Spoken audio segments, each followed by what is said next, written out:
Our guest today is Steve Sward. He's a trainer from North Platte, Nebraska, but you've changed locations from where you were in North Platte, haven't you, Steve? Where's your new location? We're actually about 40 miles north of North Platte. We're up by a little town called Ringgold, out in the Sandhill. You enjoying it out there? Oh, we love it out there. We got a nice indoor arena, outdoor arena, and plenty of hills to go ride in. And you got some cattle that you can use? Oh yeah, yep. We've got some cattle to use and stuff, so that works out really well. Steve, you got involved with the cutting horses to some degree, anyway. You still involved with them? You know, I haven't been. Last year, due to the coronavirus and stuff, that really kind of threw a wrench in things. So we just really haven't gotten back into the swing of it, and it's still a little bit hit or miss on some of the events. So they're still not having a lot of cuttings? Well, they're starting to open up some of it, but certain places just it's hit or miss as to what the restrictions are going to be, to how much of it is being affected in their area at the time. What about you then? What are you just starting colts, and you still doing some farrier work? Oh yeah, yep, starting a lot of colts. Actually, I've started getting a lot more of the 4 and 5 and 6-year-old horses to kind of do a little bit more refined type work on, and getting them a little bit further down the road and a little more finished. Any particular events or disciplines that those folks are wanting you to work on with those horses? You know, it's been just somewhat of a variety of anything from show horses to ranch horses. Why would what's the ranch horses that they're bringing in? Why would somebody bring you a riding or a ranch horse? Are they having trouble with them bucking, spooking?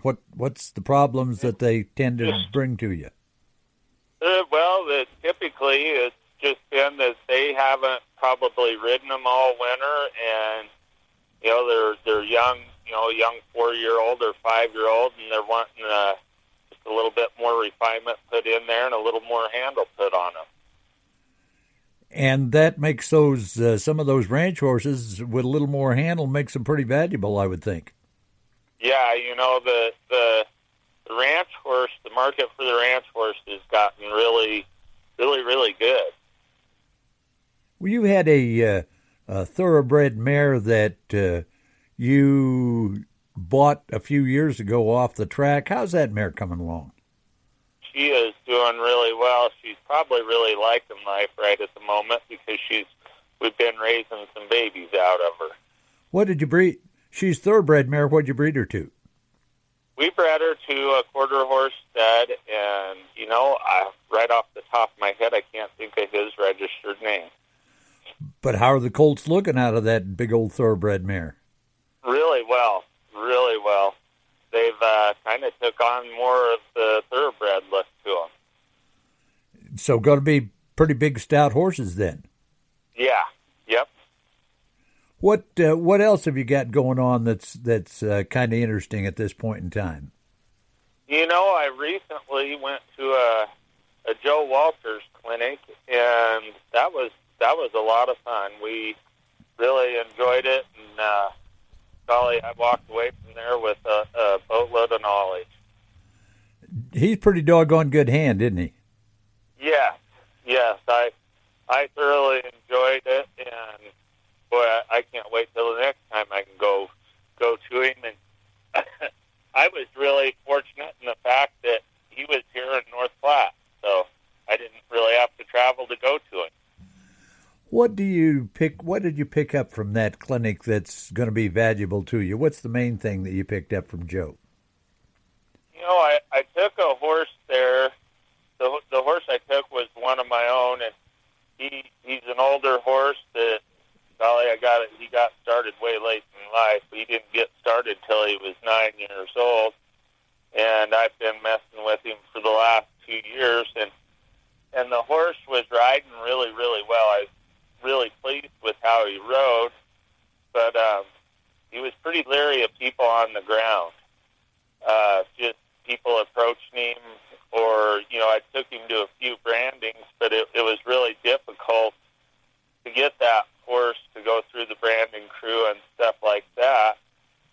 And, I'd mentioned that to Joe, and Joe says, well, he said, let's see what we can get done here in the horsemanship.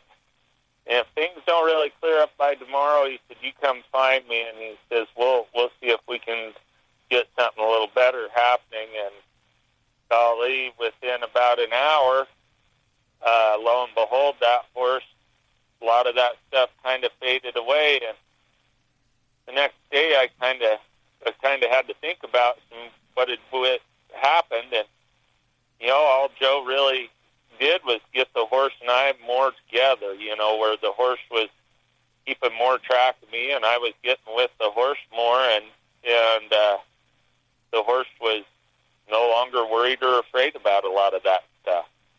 So he got his mind on you then rather than the other things. Yeah, and lo and behold, the horse started seeking me out a little bit more for security, and I guess you could say Joe got me to kind of help the horse seek me out for some security. Okay, what did you do? Anything specific that you did to make that or to allow that horse to seek you out for more security? Well, one of the interesting things that we worked on, the very starter, was he had all of the riders going. He said, the biggest thing for most folks was learning how to go with the horse to get the horse to go along with you. And, of course, there's a whole lot of stuff that you could take into that deal. But, the biggest thing was if he was shaping up like he was going to go to the left, why, go ahead and take him to the left. Or vice versa. If he was going to go to the right, why, go ahead and take him to the right. And then pretty soon, Joe says, now see if you can get the horse to get with you. And by golly, it didn't take hardly anything to get the horse to get with us, And I think a lot of it, the horse became more secure, and a lot of the other problem areas were gone. How's he been since you got him back home? He's been phenomenal. I've ridden him a few times and exposed him to a lot of situations with folks on the ground and stuff. And I would say he's about 100 times better than what he was before. Anything else that you picked up at that clinic that was really of some interest? Oh, some of the ways that Joe was helping those folks kind of helped me give me some ideas on how I could help some people out, and I can't really say there was any one specific thing, but just his approach with people, there was never ABC or cookie cutter technique. It was more about working with the horse on a psychological level. So he works a lot on, really, you'd call it from the inside out then on the horse. Yeah, yep, exactly. What are some of the things that you can do to get that horse's attention where it should be on you? What do you feel it takes to do that? A lot of it is just little things. If the horse, there again, if the horse was thinking about going left, Joe would tell you, take him to the left. Don't just allow him to go that way, but you take him that way. And then maybe ask for an extra stride or two over what he was maybe anticipating. So consequently, his idea and your idea become two of the same. And, you're not forcing the horse, I guess you could say, to do it. Steve, we're just about to the point where we have to take a break, so let's do that. This seems to be a good time. But you folks stay with us. We're going to have more from Steve Sward about that horse that was 9 years old when he started him. You're listening to the Horseman's Corner. If you happen to miss the Horseman's Corner on the radio, one of the 5 daily programs, or a weekend program, you can always get them by going to horsemanscorner.com. You can also find some good ag businesses there, such as Bunkhouse Trailer Sales at Mitchell, Nebraska. It's also horses for sale, saddles, tack, real estate. It's all there on horsemanscorner.com. Great resource. Take the time and visit soon. In today's world, our body's immune system is critical to staying alive and healthy. Find the best immunity system building products at greengoldnaturalhealing.com.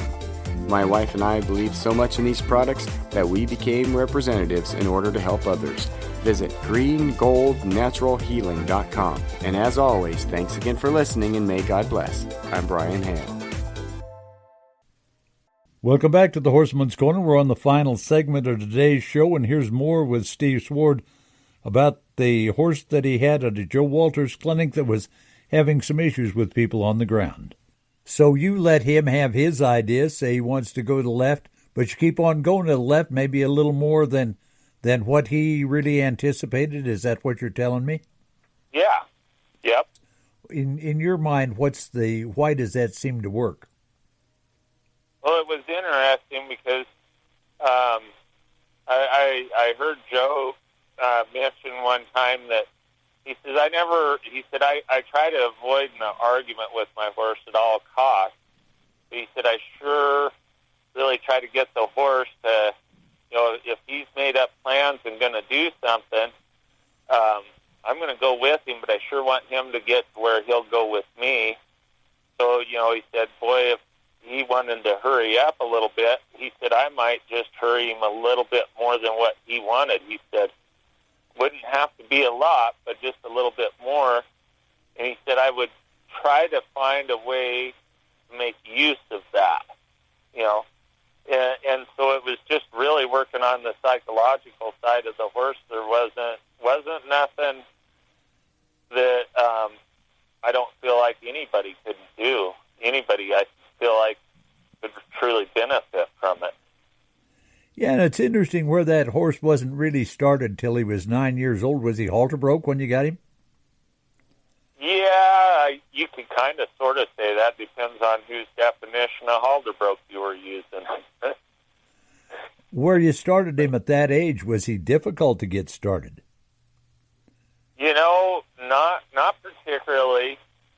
He was pretty gun shy of people and stuff on the ground, but he wasn't. He was reasonably pretty well to ride, pretty good to ride. A very sensitive horse, and still is an extremely sensitive horse. I say I've been riding him for 2 years, and I wear spurs when I ride him, but I could probably count the number of times I've touched him with a spur on one hand.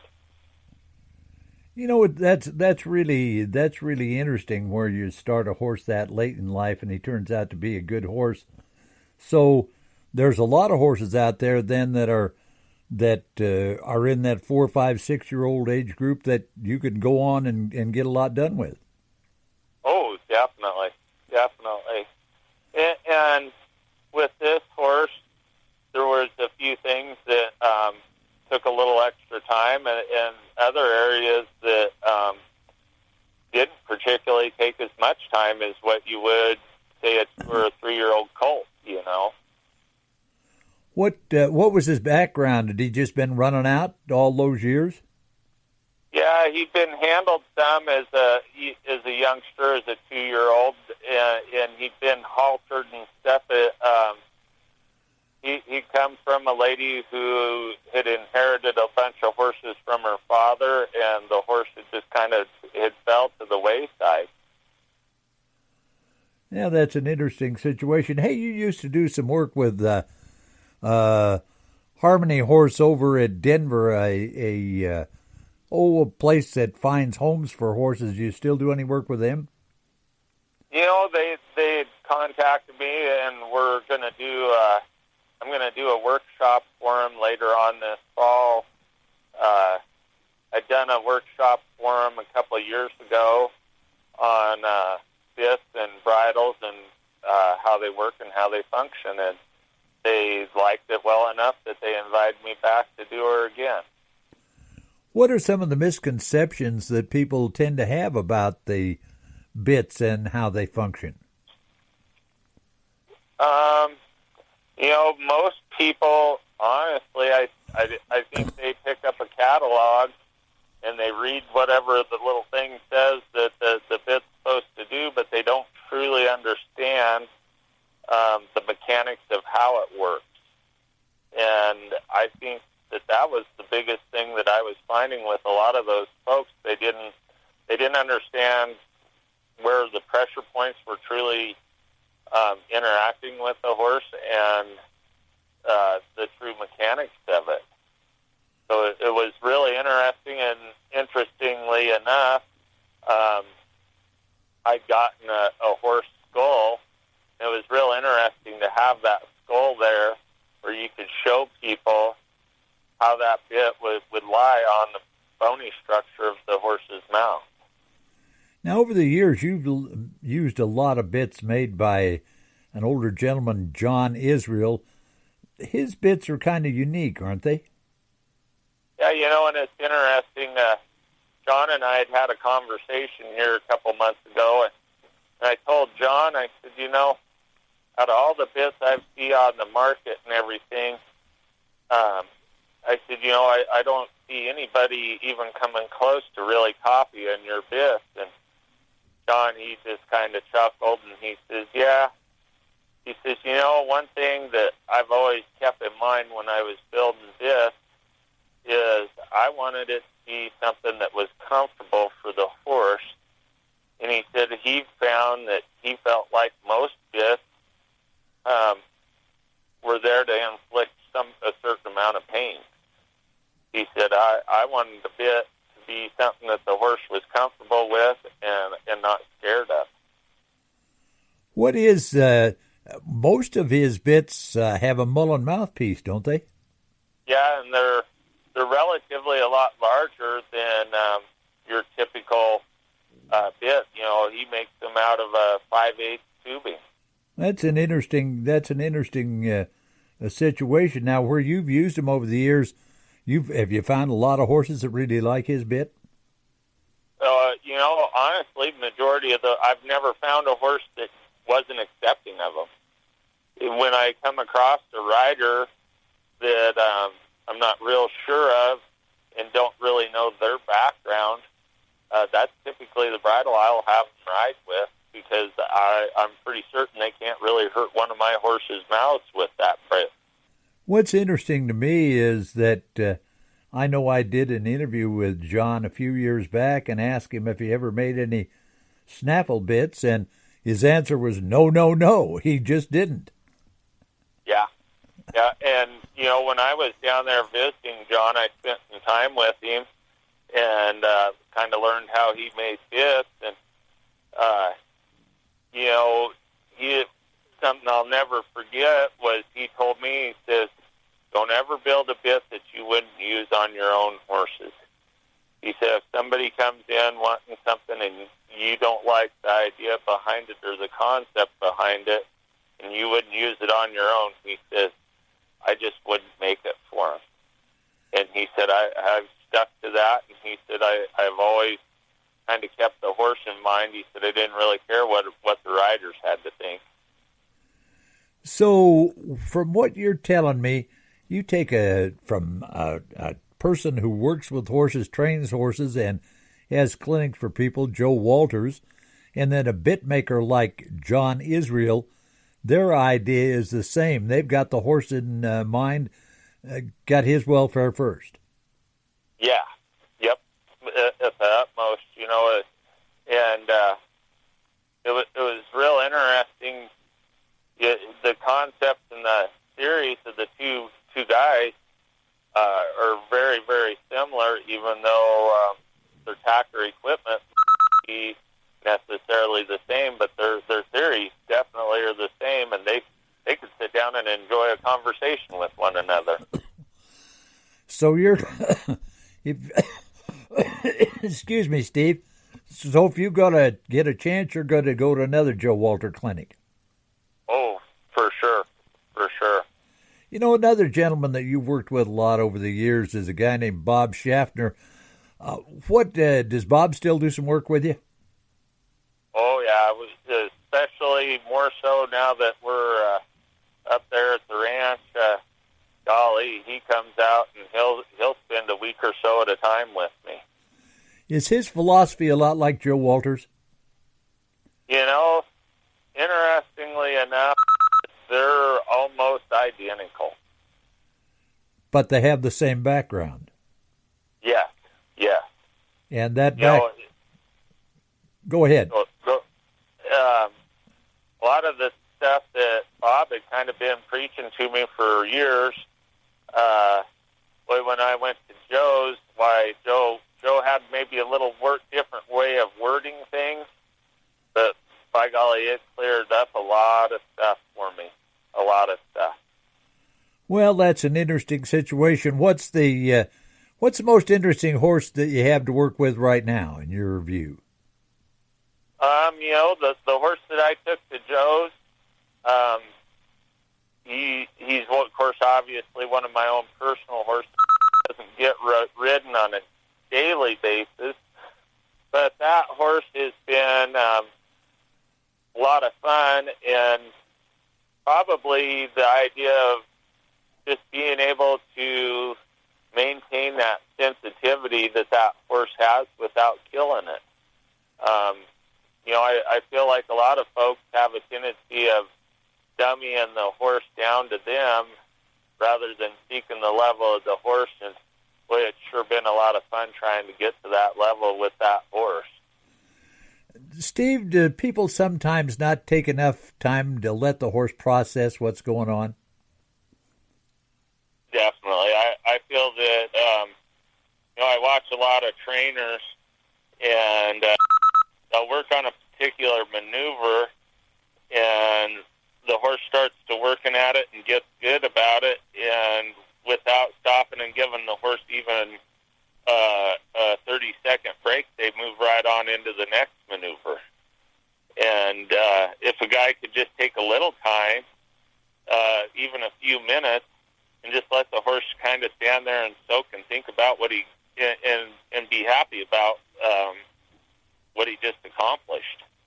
He doesn't understand gosh, I did it right, so what's the reward? Yeah, exactly.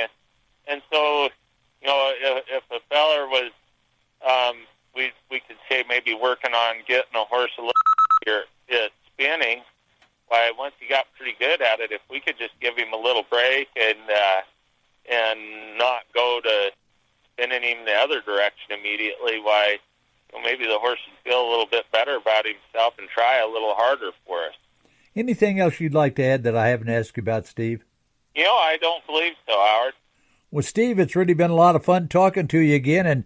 And how do they find you at your new place that where you're training? You know, the best thing would be to call me because we're kind of out in the middle of nowhere. Okay, and what's that phone number?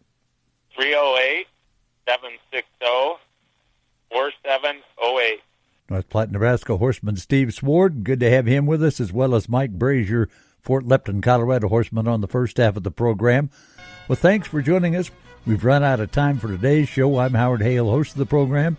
I'll say goodbye. May God bless. See you next week. Same time, same place.